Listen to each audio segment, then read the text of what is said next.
And Natasha and I were just having a little bit of a pre-podcast meeting and getting quite excited. But we need to look at the news headlines here, Natasha. How are you today? I'm good. Great.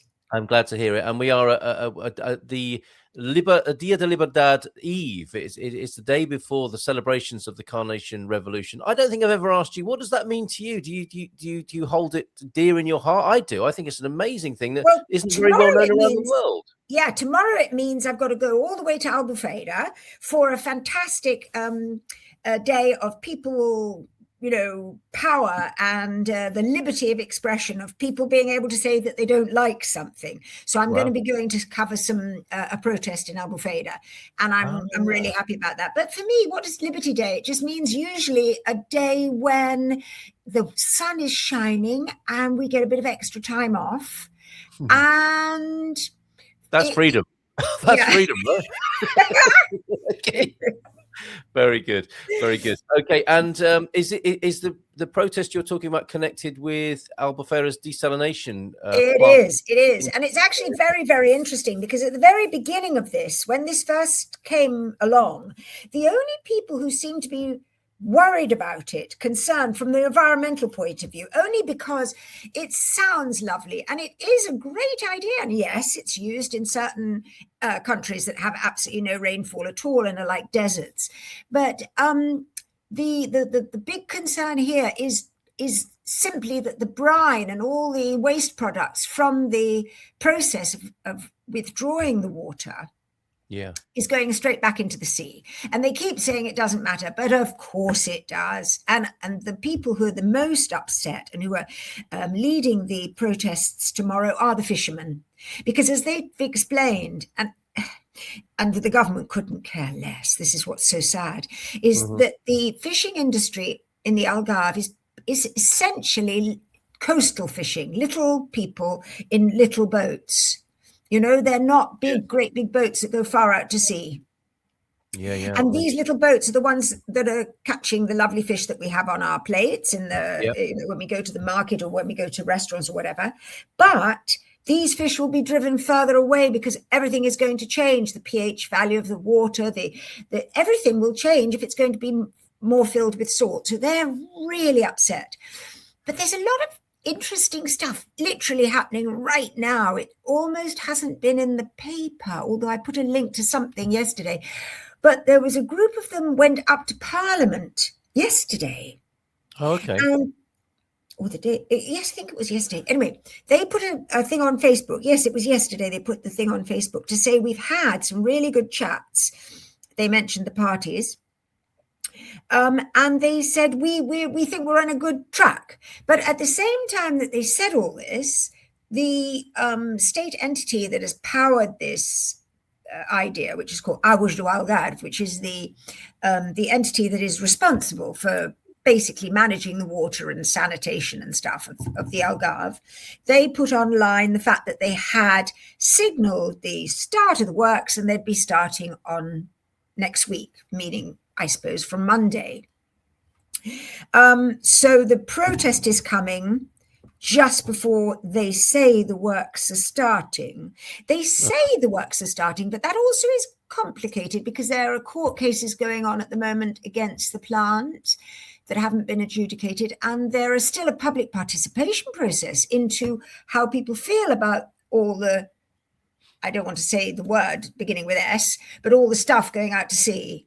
Yes, I'm sure there's a scientific term.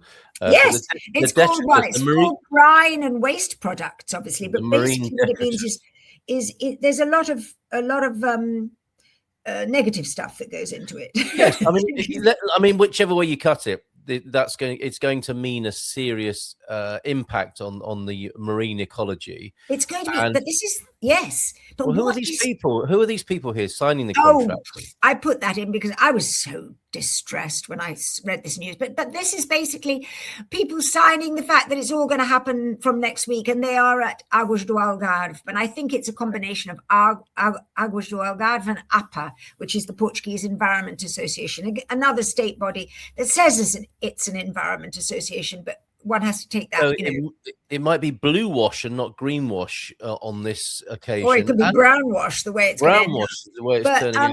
And notably, Natasha, the mayor is not happy about this, because often you have a leading local political figure who's happy about the idea, against local public support, drives it through. But even the mayor's not happy about this, is he? Well, it's very interesting. The whole thing is interesting. And I just mentioned that there were two things that happened yesterday, literally.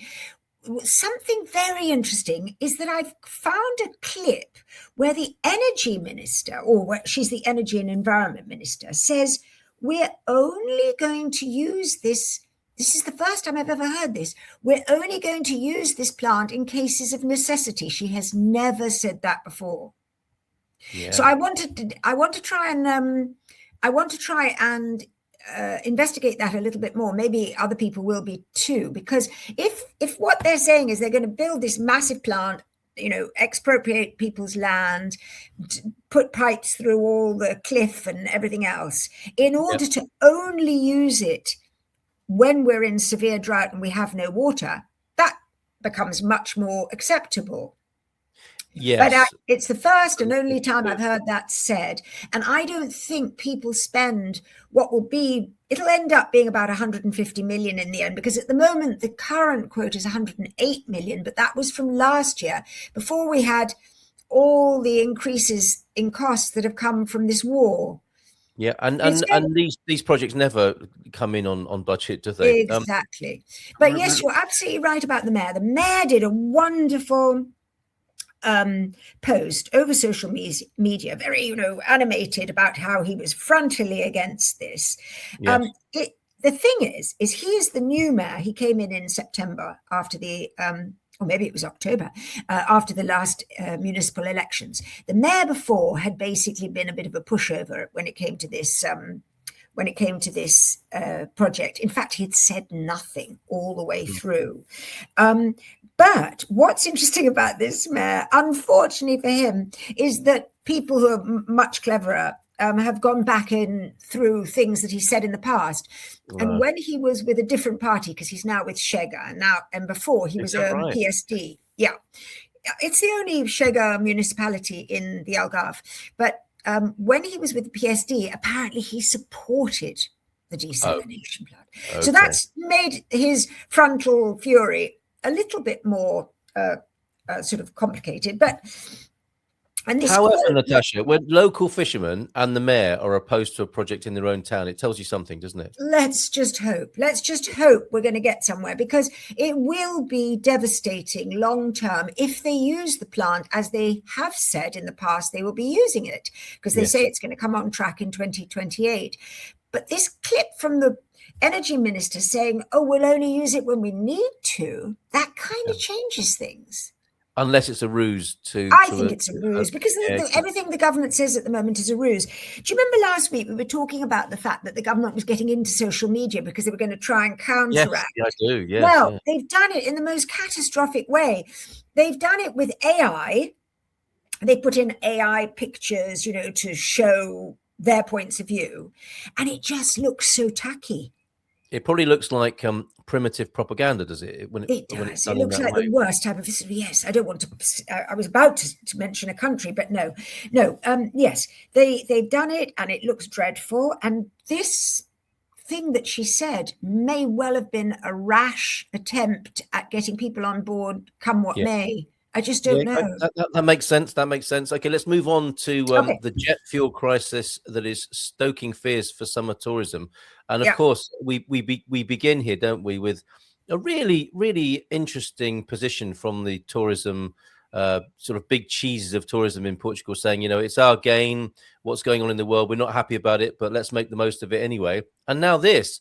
The fact that it's going to be difficult maybe for people to get here if jet fuel does become very precious. Flights may get cancelled, of course. What do you make of this? Well, it's very difficult. What do I make of it? Because on the basis that we listen to what we're being told in Portugal, we would think there's no problem at all. The minister, again, the Minister of Energy and Environment, so perhaps she's into spinning all kinds of funny little ruses. She said, listen, we've got enough jet fuel to get us through to the peak of the summer, which is like mid-August.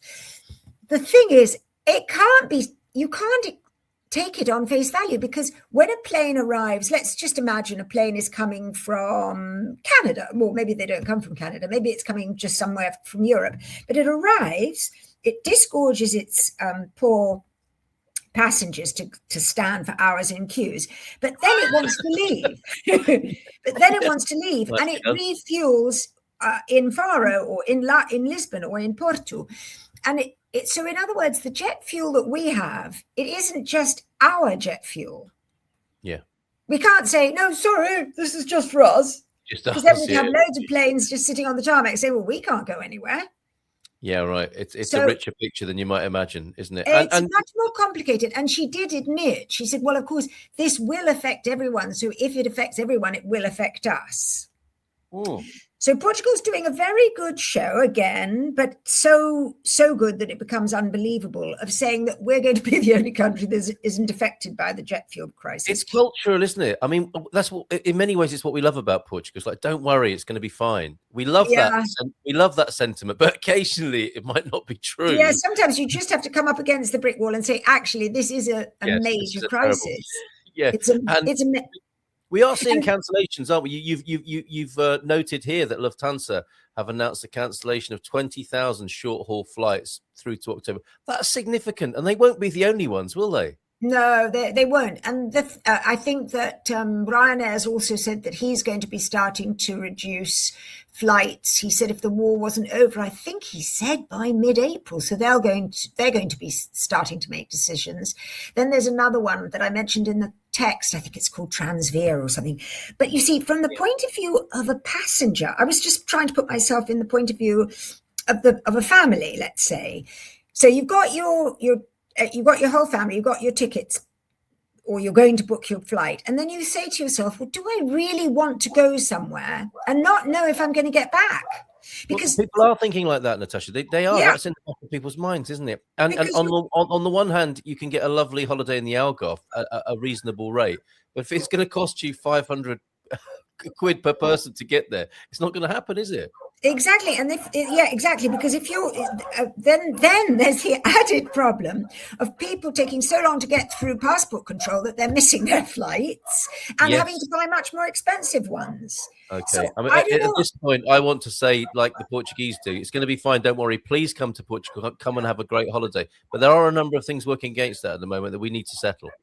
That's the thing. It's too nebulous. And I don't know if I would want to just leap in and say it's going to be okay, and then spend a weekend thinking, how am I going to get back home? How am I going to get back to work? How am I, Do you have any insight on the prognosis of the war? I mean, I must admit, I think I've cured myself a little bit of Trump derangement syndrome, so I don't keep as close an eye as I suspect you do on the news sources. When you're taking the pulse of the war at the moment, what's happening and what are the effects on Portugal? Is there anything notable to say about that?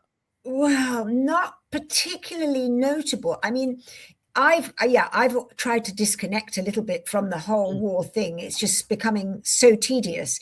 And I think that we're in for more misery, to be honest, because they're now all so exhausted, and they've let off all their Lego videos, and they've done as much social media stuff of exploding boats and stuff that they can, and they now seem to be both sides in their corners saying, well, what are we going to do next? Right. Yeah.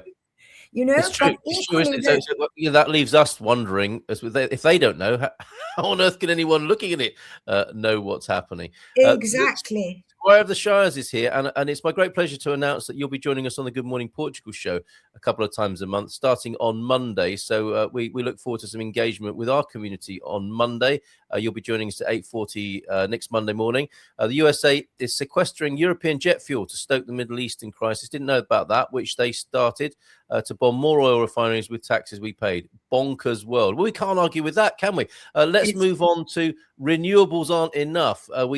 For many years now, we've painted a picture of our renewable sustainability and independence here on this side of the Iberian Peninsula. It might not be enough. We might have to drill, baby, drill. Is that right? Well, no, I don't think we will have to drill, baby, drill, because I think the one of the wonderful things about, or the only wonderful thing probably about this whole disaster, is that everybody now is looking for, alternatives. Yes. So the alternatives in our case, I mean, the way I look at it is that Portugal and Spain should start becoming much more Iberia. Yes. And then they wouldn't have to say, well, we've got this and you've got that. And you look at Spain giving its wonderful tax advantages and much cheaper fuel to its citizens. And we're here on this little tiny slip of the edge of Iberia, and we're having to pay so much more. Wouldn't it be great if we were all much more together? But on that basis, Spain has got, I think, Spain's got nuclear, it's still got coal, it's still got a certain amount of fossil fuels, and it's got lots of renewables. We've got bags of renewables, so we're doing really well there. But our renewables on their own aren't enough for our what they call it energy security, because renewables on their own literally don't have the oomph to support the power system. So we've got to really think, and there are obviously two ways. There's nuclear. We could do this. We could, jump onto the European idea of having smaller reactors that could all be up and running. Europe is hoping by 2030, or some of these, so-called experts who must be well into their 60s, I would have thought, are saying, oh, but what about all our wonderful opportunities with the gas fields that we think we've got out to sea? I truly don't think that the government would ever go down that route. Not now, not after what it said about renewables. They're saying they don't want to do the nuclear thing because they say that we've got so much in the way of renewables. But I think that the nuclear option is the best. And if we don't do a small what do they call it? SMR, I think they're called. They must be small modular reactors. We would presumably have some sort of agreement with Spain, because we already do share energy. Sense. An Iberian Union. What an interesting idea. These countries get on very well. In fact, Portugal and Spain get on better than Spain gets on with itself in many ways, I think. Yeah, exactly. Yes. And I don't know. I just feel like that's got to be the way it goes. Otherwise, we'll always be Spain and Portugal, and we'll have perhaps less influence when it comes to Europe than if we were that big Iberian power. It's a very interesting idea, and I'm sure there are many Iberian collaborations that are of benefit to both countries. And it's a great thing and an understated thing. The relationship between the two countries. Well, I mean, the president was just in Spain. He did his first foreign visit to Spain, which I thought was incredibly adventurous. I mean, it's literally just stepping over the border. But he talked to a bunch. He talked to a bunch of students, and he was saying Portuguese. Not students, young people. Portuguese young people who had made their lives in Spain, because they said, we're close to home, but we're earning double, if not more, in the way of salaries, with many more career prospects, because we're in Spain. Yeah, there's a lot. It's a rich seam of exploration, isn't it? That partnership between the two countries, and there's an old saying, isn't there, that it's there are only two things that come from Spain, and it's bad winds and bad marriages, which now the Iberian neighbours laugh about, because there are so many wonderful and good things. Exactly. And why look so, in this globalist way, when you can look next door to see what's possible between the neighbours? What a good call there. Exactly. I'm interested in your reporting here, Natasha. The crisis has already cost the country $1 billion. How does that work? Okay, so it works. I think I explained it. There was 400 and something. What? Billion? Is it billion? No, 400 and something million have already been gone out in government subsidies. Okay. But then there is a 500 and something million. I can't see it. Hang on, you've got it so small. I've got it here. Yeah, but for now, the government has approved a raft of measures costing 450 million, or 0.15% of GDP, while increased fuel prices have cost families and businesses another 550 million. And that's only when Jornal Económico was reporting. You see, it's going up all the time. Indeed. Yeah. Okay. And it's reverberating on other things. I mean, I caught an interview on the World Service this morning, and it was a very panicked woman in South Africa, and she was talking about how this crisis is impacted also on all kinds of industries like the cosmetics industry. And she was going on and on about tea tree oil going to be much more expensive. So you see, it's going to affect us in every way. It's not just... it's down the road, isn't it? That's for me. It's always very interesting how when it's talked about in a sort of on a global scale, and we see these sort of stupid political actions at the highest level. I mean, I use that term advisedly and in inverted commas, at high world leadership level. But the pain is felt very personally and locally, and later on, isn't it? When those leaders have moved on to create trouble elsewhere. Well, no, hopefully he won't move on to create trouble elsewhere because he's 80. Let's hope he'll move on to fill a hole somewhere in the ground, because, the damage this man has caused is quite unbelievable. Right. Yeah, I just don't really understand how a political system can be set up to allow somebody to cause so much damage. Yes. Well, I just don't get it. But part of our Carnation Revolution celebrations is an acknowledgement of how good a constitution came from it 2 years later. We just celebrated the 50th anniversary of the Portuguese constitution. What a great piece of paper, and an aspiration that is. And maybe a note to the world how peacefully things can change as well, notwithstanding 4 deaths that I found out about. It's always reported as an almost entirely bloodless coup, isn't it? But there were somebody shot themselves in the foot or something. What actually happened? That 4 young men were killed. They were shot at from the secret police building. As the crowds assembled, and presumably the Secret Service never imagined that they would be captured or that the system would be overthrown. So there were four casualties, 4 deaths, and a couple of secret police officers as well, I think, died in those couple of days. That said, it is a remarkable moment in world history to see how a government can be overthrown fairly peacefully when people have had enough. Quite a message to the world that other countries might want to have a look at. Right. But, I think it's all down to culture, because the Portuguese people are so nice. If it was a different culture, it would have been an absolute bloodbath. You know what, Natasha? The MFA, the armed forces, intervened where, understandably, deeply angry and bitter members of the population had surrounded members of the PED, which is the secret police. Exactly, the secret police. And they were going to lynch these people, and I can understand why they would want to do that. And the MFA stepped in and protected those people from the angry mob. That, I think, is another testament to the character of the Portuguese as well. That was a noble action. They could have left them to their devices, really, couldn't they? They stepped in and protected those men who were utterly hated, detested by the population. Renewables, pivoting quickly. Renewables backed up by nuclear power, but using thorium as the fuel. I think I've seen that in a superhero movie. It sounds like one of those. It sounds like the basis of a superhero movie. Is that actually a thing, Squire? Then thorium is both more easily accessible and less dangerous than uranium. It's going to take another decade, though, I expect. Thank you for that. We'll stay on. Fantastic. Where do you find thorium? Well, I don't know. Yes, in our back garden. We're going to be rich. We're going to be rich. Maybe there'll be a massive stash of it under Portugal, and all our problems. So before we leave renewables, I think you remarked upon this as my favourite. Talking gas again, biomethane.